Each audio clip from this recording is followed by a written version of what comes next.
Hello दोस्तों। अब हम पढ़ रहे हैं न्यूट्रिशन। न्यूट्रिशन में जो भी हमसे पूछा जा सकता है बोर्ड में उसकी हम बात करेंगे। ठीक है। तो सबसे पहले जो हमें पता होना चाहिए वो है कि ये न्यूट्रिशन है क्या भाई। ठीक है।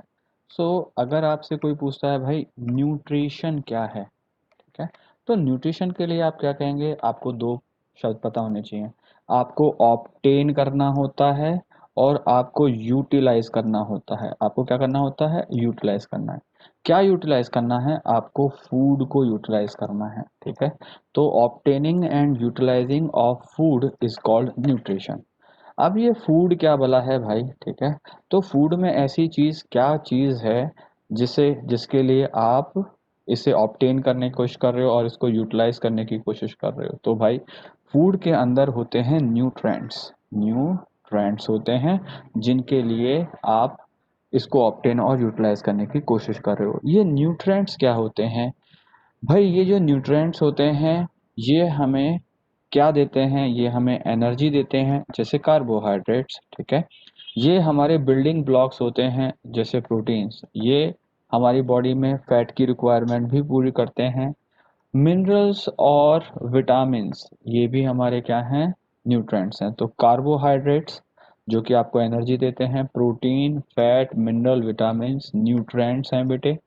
इन न्यूट्रिएंट्स के लिए आप इस फूड के अंदर क्या है? न्यूट्रिएंट्स हैं। इस फूड को यूटिलाइज करते हैं। ठीक है। ये बेकार की बात हो गई। चलो अब हमसे एक चीज समझने की कोशिश करनी है हमें कि भाई हमारे पास ये न्यूट्रिशन यानी मोड ऑफ टेकिंग फूड जो है वो भाई कितनी तरह का है। ठीक है। न्यूट्रिशन कितने तरह का होता है इस चीज की हमें समझना है। चलो भाई साहब, तो पेन ले लेता हूँ। ठीक है। सो भाई हमारे पास जो न्यूट्रिशन होता है, mode of taking food and obtaining food, nutrition. तो भाई न्यूट्रिशन दो तरह का होता है, ऑटोट्रॉफिक और हमारा होता है हेटेरोट्रॉफिक होता है। ऑटोट्रॉफिक का मतलब है जो भी ऑर्गेनिज्म अपना खाना खुद बनाते हैं, ऑटो यानी खुद बनाते हैं।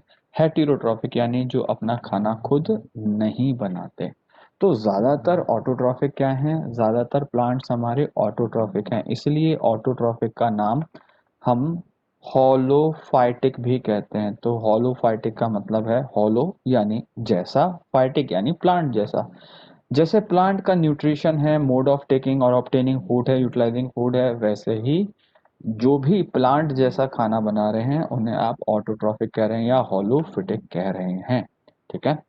और हेटेरोट्रॉफिक का मतलब है जो अपना खाना खुद नहीं बना रहे हैं। अब हेटेरोट्रॉफिक में हमारे पास तीन अलग अलग तरह की बातें आती हैं। एक आती है होलोजोइक। होलो मतलब लाइक, जोइक यानी एनिमल, एनिमल लाइक जो जिनका न्यूट्रिशन है। दूसरा होता है सेप्रोफाइटिक और तीसरा होता है हमारे पास पैरासिटिक। पैरासिटिक। ठीक है। तो फटाफट हम ऑटोट्रॉफिक के बारे में, अब ऑटोट्रॉफिक के बारे में आप तो इतना जानते हो, पर हमें इस चीज़ को कैसे देखना है ज़रा देखो। हम इसे किंगडम्स में देखने की कोशिश करेंगे। तो हमारे पास जो किंगडम्स होते हैं, अब किंगडम्स हमारे पास पांच होते हैं। पहला आपका जो किंगडम है वो है मोनेरा। दूसरा जो किंगडम है वो है आपका प्रोटिस्टा। प्रोटिस्टा। ठीक है। तीसरा किंगडम है वो है फंजाई। विटकर ने पांच किंगडम दिए थे, हम उन्हीं की बात कर रहे हैं। फिर हमारे पास है प्लांट्स और उसके बाद है हमारे पास एनिमल किंगडम। ठीक है। हम इन पांच किंगडम की बात कर रहे हैं। इनमें से आपको पता है ये चार किंगडम तो जो हैं वो यूकैरियोटिक हैं। यू यू कैरियोटिक हैं, यानी इनके पास अपना ट्रू न्यूक्लियस होता है। और जो मोनरा होता है वो आपका प्रोकैरियोटिक है, यानी इसके जो न्यूक्लियस मटेरियल है, ठीक है, डीएनए है, उसके ऊपर न्यूक्लियर मेम्ब्रेन नहीं होती। ना ही इनके पास ऐसी कोई ऑर्गेनेल होती जिनके ऊपर मेम्ब्रेन हो। ठीक है। तो भाई हमारे पास मोनरा है, प्रोटिस्टा है, फंजाई है, प्लांट है और एनिमल है। अब ये बात और समझनी है, जो मोनरा होता है इसमें सारे ही यूनिसेलुलर होते हैं, कोई भी मल्टीसेलुलर ऑर्गेनिज्म नहीं है, सारे यूनिसेलुलर हैं। प्रोटिस्टा भी सारा यूनिसेलुलर है, इसके अंदर भी कोई भी मल्टीसेलुलर नहीं है। तो अगर आपसे पूछूं कि भाई यूनिसेलुलर वाला किंगडम कौन सा है जो यूकैरियोटिक है, तो वो प्रोटिस्टा है। यूनिसेलुलर वाला किंगडम जो प्रोकैरियोटिक है वो है मोनरा। फंजाई में ज्यादातर मल्टी सेलुलर है, ज्यादातर क्या है, मल्टी सेलुलर हैं, यानी एक सेल से ज्यादा सेल्स हैं फंजाई के पास, एक्सेप्ट जैसे ईस्ट। ईस्ट एक यूनिसेलुलर फंजाई है, यूनिसेलुलर फंजाई फंजाई। तो भाई ये पिटकोली जैसा एक फंजाई है, देखो एक छोटी सी सेल है, ठीक है। प्लांट्स के अंदर ज्यादातर मल्टी सेलुलर हैं, एक्सेप्ट हमारे पास कुछ कुछ एल्गीज होते हैं, कुछ स्पेशल एल्गीज होते हैं जो कि यूनिसेलुलर हैं, तो हम यहाँ पे बात नहीं कर रहे हैं। एनिमल हमारे पास ज्यादातर क्या होते हैं, mostly it is multi cellular. तो यूनिसेलुलर की बात करें तो कुछ मोनरा यूनिसेलुलर हैं, मतलब सारे मोनरा यूनिसेलुलर हैं, सारे प्रोटिस्टा यूनिसेलुलर हैं, कुछ फंजाई यूनिसेलुलर हैं, कुछ प्लांट भी यूनिसेलुलर हैं जिसमें हमारे पास कुछ एल्गीज आते हैं, कुछ एल्गीज हमारे यूनिसेलुलर होते हैं, ठीक है। तो यूनिसेलुलर हमने देखे सारी चीज़ों में। अब हम देखते हैं ये जो मोनरा है, मोनरा में बैक्टीरिया आता है, ये बैक्टीरिया दो तरह का होता है, ठीक है। एक इसमें से एक ग्रुप आता है जिसे आप कहते हो blue green algae, blue green algae, ठीक है। ये जो ब्लू ग्रीन एल्गी है ये अपना खाना खुद बना सकता है, यानी ये ऑटोट्रॉफिक है। और बाकी एल्गीज जो हैं वो हेटेरोट्रॉफिक हैं, वो अपना खाना खुद नहीं बना सकते हैं, ठीक है। तो अगर मैं थोड़ा कलर करके देखने की कोशिश करूं, कलर करके देखने की कोशिश करता हूं, तो ब्लू ग्रीन एल्गी मेरा ऑटोट्रॉफिक है, यानी मोनरा के अंदर कुछ ऐसे लोग हैं जो अपना खाना खुद बना सकते हैं। प्रोटिस्टा में बात करें तो प्रोटिस्टा के अंदर फिर से मुझे पेन लेना पड़ेगा। तो प्रोटिस्टा के अंदर हमारे पास कौन आते हैं, सारे यूनिसेलुलर आते हैं। इनमें हमारे पास एग्जांपल किसका है, अमीबा का है, पैरामीशियम का है और यूग्लिना का है। अब यूग्लिना बड़ा ही मजेदार प्राणी है, ठीक है। तो इसके अंदर ऐसे ऐसे ऐसे ऐसे क्लोरोफिल है। अब क्लोरोफिल है तो अपना खाना खुद बना सकता है। ओ हो, वैसे अगर देखी जाए तो प्रोटिस्टा के अंदर हमारे पास ये यूग्लिना कभी कभी ऑटोट्रॉफिक मोड दिखा देता है, यानी प्रोटिस्टा में भी ऑटोट्रॉफिक हैं। फंजाई में ऐसा कोई भी फंजाई नहीं है जो ऑटोट्रॉफिक है, ये सारे हेटेरोट्रॉफिक में आते हैं। प्लांट्स हमारे सारे के सारे ऑटोट्रॉफिक में आते हैं, एक्सेप्ट हमारे पास एक प्लांट होता है जिसका नाम होता है क्या भैया, अमरबेल या कसकटा, ठीक है। तो प्लांट में हम कसकटा को छोड़ दें, कसकटा, ये जो कसकटा है ये हेटेरोट्रॉफिक पैरासिटिक है, आपको पता है हेटेरोट्रॉफिक का पैरासिटिक है, अपना खाना नहीं बनाता।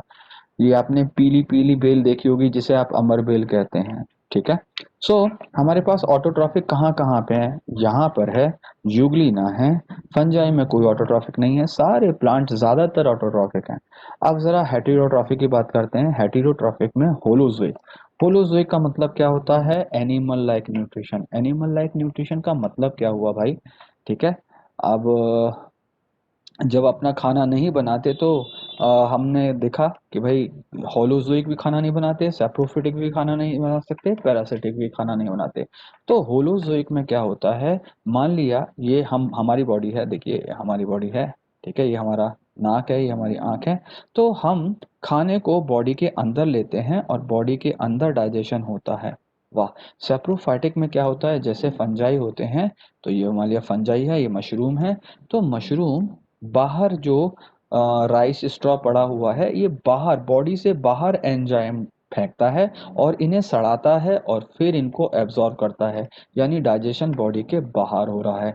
पैरासिटिक में जैसे आपने टिक्स देखी हुई हैं, ठीक है, माइट्स देखी हुई हैं, वो खून चूसती हैं, यानी दूसरे बॉडी के खाना ले लेती हैं, खाना पूरा ले लेती हैं और दूसरे की बॉडी को हार्म करती हैं, यानी ये होस्ट से खाना लेती हैं और होस्ट को क्या देती हैं, ये हार्म करते हैं।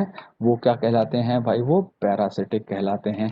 तो हमने कहा भाई चलो होलोजोइक की बात करें। होलोजोइक कहाँ कहाँ मिलेगा, होलोजोइक का मतलब है जिसमें बॉडी के अंदर डाइजेशन हो रहा हो। तो इसको हम ब्लू कलर ले लेते हैं, देखते हैं भाई। तो हमारे पास अमीबा पैरामीशियम होलोजोइक है, ठीक है। फंजाई तो सेप्रोफिटिक है हमारे, एनिमल सारे होलोजोइक हैं हमारे पास। मोनरामा के अंदर कुछ बैक्टीरिया हमारे क्या हैं बेटे, होलोजोइक हैं। ठीक है, अब हम फटाफट देखते हैं कि हमारे पास सेप्रोफिटिक कौन है। तो सेप्रोफिटिक के लिए मैं कलर थोड़ा सा चेंज कर लेता हूँ। ओके, कलर ले लेता हूँ रेड। तो भाई अगर हम सेप्रोफिटिक की बात करें, सेप्रोफिटिक यानी डाइजेशन जो है वो बॉडी के क्या हो रहा है, बाहर हो रहा है। ओके, सो डाइजेशन बॉडी के बाहर होगा तो हमारे पास फंजाई, कुछ फंजाई ऐसे हैं जो सेप्रोफिटिक हैं। ठीक है, कुछ बैक्टीरिया भी ऐसे हैं जो सेप्रोफिटिक होते हैं। ठीक है, पैरासिटिक में आपको पता है, जैसे हमारे पास कुछ एनिमल्स होते हैं वो पैरासिटिक में आते हैं। ठीक है, पैरासाइट भी दो तरह के होते हैं, एक तो होते हैं एक्टो पैरासाइट यानी बॉडी के बाहर रहते हैं, और एक होते हैं एंडो पैरासाइट जो बॉडी के अंदर रहते हैं। एक्टो पैरासाइट में आपने मॉस्किटो देखा है, लीच देखा है, बेड बग देखा है। ठीक है, वो बॉडी के बाहर हैं, चूसते हैं खून, चले जाते हैं मॉस्किटो जैसे। ठीक है, और एंडो पैरासाइट भी होते हैं जो बॉडी के अंदर होते हैं, जिसमें आपका प्लाज्मोडियम आता है। अब आप देखो, प्लाज्मोडियम प्रोटिस्टा ग्रुप का मेंबर है, प्लाज्मोडियम, ये एंडो पैरासाइट है। ऐसे ही ट्रिपेनोसोमा, ये भी क्या है, एंडो पैरासाइट है। ठीक है, सो हमारे पास कुछ प्रोटोजोआ जो कि प्रोटिस्टा ग्रुप के मेंबर होते हैं वो एंडो पैरासाइट होते हैं। ठीक है, हमारे पास एनिमल किंगडम जब आप पढ़ रहे थे, वॉर्म्स के बारे में पढ़ रहे थे, तो कुछ वॉर्म्स हमारे पास ऐसे होते हैं जैसे एस्केरिस, वो हमारे एंडो पैरासाइट हैं। तो पैरासाइट एनिमल किंगडम में आएगा और प्रोटिस्टा किंगडम में आएगा, इसके अलावा और किसी किंगडम में नहीं आता। ठीक है, सो बड़ी मजेदार की बात है। तो एक बार यही पूछ लिया गया, सेप्रोफाइट और पैरासाइट में अंतर क्या है, सेप्रोफाइट और पैरासाइट में अंतर क्या है। ठीक है, तो पहली बात तो ये है कि भाई पैरासाइट के अंदर मतलब ये दूसरे का खाना पूरा का पूरा ले लेते हैं। ठीक है, और इनके अंदर एक्सटर्नल डाइजेशन होता है। इनके अंदर एक्सटर्नल डाइजेशन नहीं है, तो पूरा खाना का खाना ले रहे हैं और उसको बॉडी के अंदर डाइजेस्ट कर रहे हैं। ठीक है, और इनके अंदर क्या है, सकिंग ऑर्गन्स होते हैं। सकिंग, जैसे मॉस्किटो के अंदर सकिंग होता है, वो खून को लेता है। ठीक है, ठीक है, ये होस्ट को नुकसान भी पहुंचाते हैं। ठीक है, ये होस्ट को क्या करते हैं भाई, नुकसान भी पहुंचाते हैं। तो हम इनके एग्जाम्पल दे देंगे, इस तरह तीन चार हमारे पास पॉइंट आ जाएंगे। तो इस तरह हमसे वो पूछा है उसने कि भाई ऐसा यूनिसेलुलर, ठीक है, मेंबर बताओ जो कि अपना खाना खुद बनाता है। तो यूनिसेलुलर में तो ब्लू ग्रीन एलगी भी आ जाएंगे, यूग्लिना भी आ जाएगा, है ना, और हमारे पास यूनिसेलुलर में कुछ एलगीज भी आ जाएंगे। अब यूनिसेलुलर में वो यूकैरियोटिक की बात करेगा तो यूग्लिना और कुछ एलगीज रह जाएंगे। इस तरह हमने ये टॉपिक को कंप्लीट किया। इस तरह यहाँ से आपको एक अच्छा सवाल आ सकता है, डिफरेंसेस के बारे में पूछ सकता है, और किंगडम को भी देख के और यूनिसेलुलर मल्टीसेलुलरिटी को देख के एक अच्छा सवाल आपसे पूछ सकता है। ठीक है जी।